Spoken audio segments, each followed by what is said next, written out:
Naranasan mo na bang malubog sa utang? Paano nga ba nakalabas sa utang ang Ate Tintin? Kung kagaya ng pinagdaanan mo, sandamukal din ang naging utang ko. Ayan ang sasagutin ko, mga kasari. Kung gusto mong malaman dahil ngayon ikaw ay lubog sa utang, aba, huwag ka nang mahiya. Mag-subscribe ka na kay Ate Tintin. At kung relate na relate ka naman sa aking sasabihin, sisi, dahil napagdaanan mo na ito at nakalusot ka na rin at ginawa mo rin ang ganitong style ni Ate Tintin, abay, mag-like ka sa video ni Ate Tintin na ito.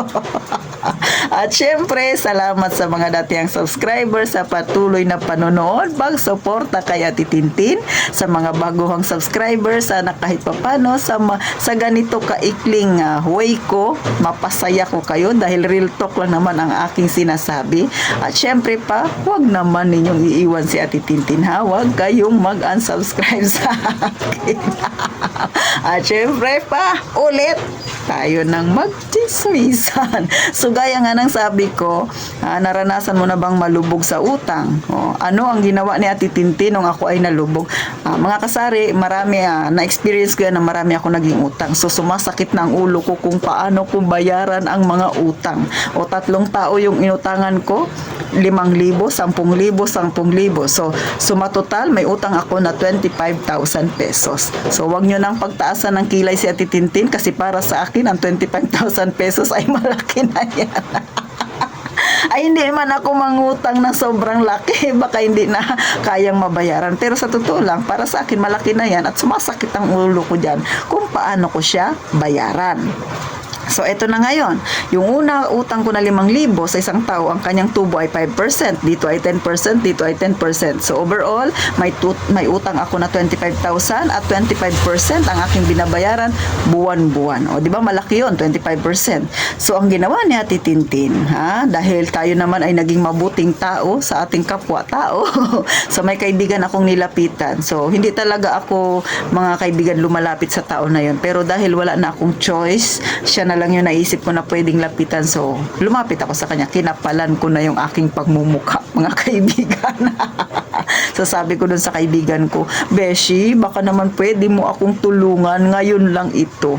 Makikisuyo ako sa'yo. Talagang wala na akong malalapitan. Lubog na ako. Gipit na ako. So, ikaw lang yung pag-asa ko. Sana na may pagbigyan mo ako. Sabi niya, ano bang kailangan mo? Sabi ko, kasi kailangan ko ng pera. So, may 3 tao akong inutangan. Kailangan ko silang bayaran ng buo para kung magkakautang man ako sa isang tao na lang, sa'yo na lang. Sana pagbigyan mo ako, sana wag mo namang taasan masyado ang interest para kahit papano makaahon ako.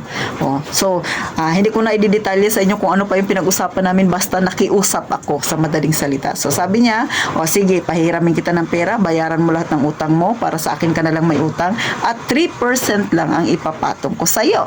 Di ba? Talaga namang tuwang-tuwa ako. Baka may magtanong dyan, Ate Tintin, paano ka natuwa? Ang utang mo ay 25,000 pa rin, hindi naman nabawasan ang utang mo. Kasi nangutang ka doon sa kakilala mo, so may utang ka pa rin naman. Correct.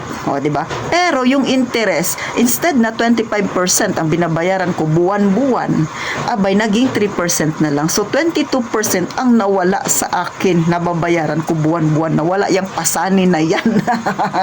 So eto na, sabi ko doon sa beshi ko, baka naman pwedeng bigyan mo ako ng palugit na hanggang 6 months. So yung utang ko na yan, i-divide natin kung magkano buwan-buwan ang babayaran ko sa'yo. So, magbabawas ako ng puhunan. Sana naman, bawasan din kahit kaunti yung interest. So, gaya nung nasa pawn shop, kung ano yung puhunan, doon na lang magbabase ng interest. So, ganun yung nangyari sa aming usapan. So, eto na, okay na, nakabayad na ako. So, siguro, sa pangalawang una at pangalawang buwan, okay pang magbayad. Pero yung pangatlong buwan ko, mga kasari, so, hindi ko ina-expect na magkakaproblema ako. Kasi, syempre, hindi naman sa lahat ng pagkakataon ay maganda yung takbo ng inaasahan natin na magiging buhay natin. So, nagka-problema ako.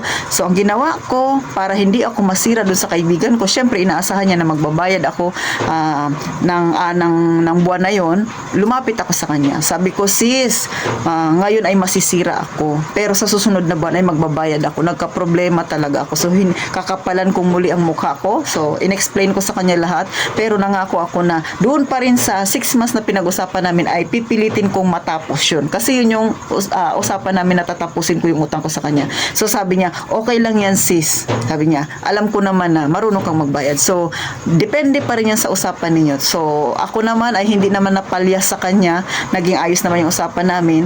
So nangyari, pinagbigyan niya ako, mga kasari. Pero eto ang nakakatuwa, na nung nakapagbayad na ako sa kanya, so may 2 buwan pang natitira.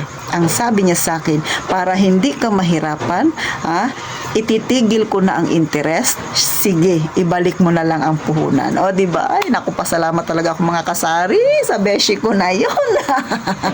So, totoo lang, malaki ang naging tulong niya sa akin. So, kung kayo may mga ganyang kaibigan, huwag ninyo silang talikuran. I-treasure nyo sila. Huwag ninyo silang siraan. Bakit? Bibihira lang yan ang mga ganyang klaseng tao. Sa totoo lang. So, hanggang ngayon, magkaibigan pa rin kami. Pero, siguro nakalapit nakadalawang beses ako na utang sa kanya. Pero yung huling utang ko ay maliit na lang na halaga mga kasari. So, nagipit lang talaga ako. Nagkaroon lang ako ng emergency. Pero, sa pangalawang utang ko, hindi niya na ako pinatubuan kasi alam niya na nagsusuli talaga ako sa kanya. Sabi niya lang, sige, pahiramin kita, pero ibalik mo ito sa ganitong buwan kasi kailangan ko yan. So, hindi pa umabot doon sa pinag-usapan namin na buwan, ibinalik ko sa kanya yung pera, mga kasari. Kaya, nagpapasalamat ako kasi lagi niya akong sinasagip sa aking pangangailangan. Pero siguro, mga nakadalawang lapit lang ako sa kanya, mga kasari. So ngayon wala kami masyadong communication, pero mabait talaga siya, sobra mga kasari. So nasa malayong lugar siya na ngayon, hindi na siya dito sa amin. So nagpapasalamat ako sa kanya ng marami kasi nga nakatulong siya sa akin kung paano ako nakaahon. So kayo ba, ganyan din ba yung naging style ninyo sa utang, ha? Hindi ko ito kinikwento para tawanan ninyo ako.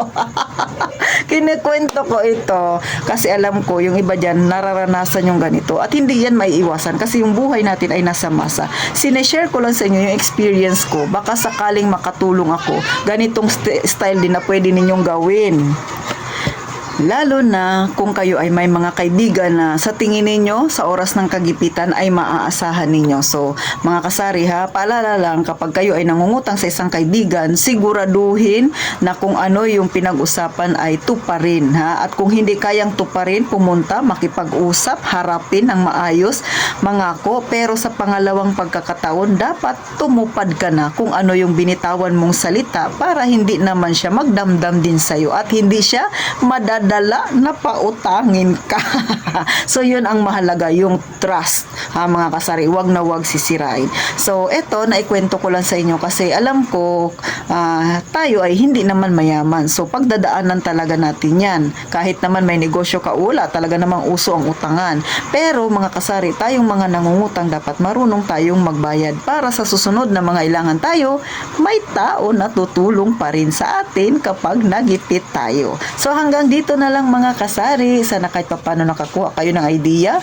At syempre pa, gaya nga ng palagi kong sinasabi, mag-iingat tayong palagi mga kasari.